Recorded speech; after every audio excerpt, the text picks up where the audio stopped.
আসসালামু আলাইকুম রহমতুল্লাহ। প্রিয় দর্শক, সবাই কেমন আছেন? আশা করছি সবাই ভালো আছেন। তো প্রিয় দর্শক, আমি এখন রয়েছি ঐতিহাসিক মহাস্থান হাট, বগুড়া জেলা শিবগঞ্জ থানা। তো প্রিয় দর্শক, আমার সামনে দুইটা, একটা লাল রঙের আর একটা একটু লাল কম রং আছে। তো এই দুইটা আসলে সার। তো দুইটার দাম কত চাচ্ছে এবং এগুলো দাঁতা কিনা সেটা আপনাদেরকে জানানোর চেষ্টা করব। তার আগে আপনাদেরকে যদি পুরোটা একটু দেখাই, দেখেন একটু হাড্ডি সারা, মোটামুটি পালার জন্য ভালো হবে। যে যারা আসলে কুরবানিতে পালার জন্য ইচ্ছুক তাদের জন্য এগুলো ভালো হবে। তো এই দুইটার দাম কত চাচ্ছে এবং কত দাম বলতেছে সেটা আপনাদেরকে জানানোর চেষ্টা করব, এবং দুইটা আসলে দাঁতা কিনা সেটাও আপনাদেরকে জানানোর চেষ্টা করব। আসসালামু আলাইকুম বড় ভাই, কেমন আছেন? ভালো আছেন না? এই দুইটার দাম কত চাচ্ছেন? এটার দাম 72।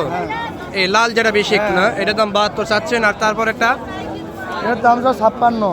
ওটা 56,000 চাচ্ছেন। দুইটা কি দাঁতা? দুই দাঁত করে না? মাশাআল্লাহ। এটা কত চালেন? 72 72 আর 56 না?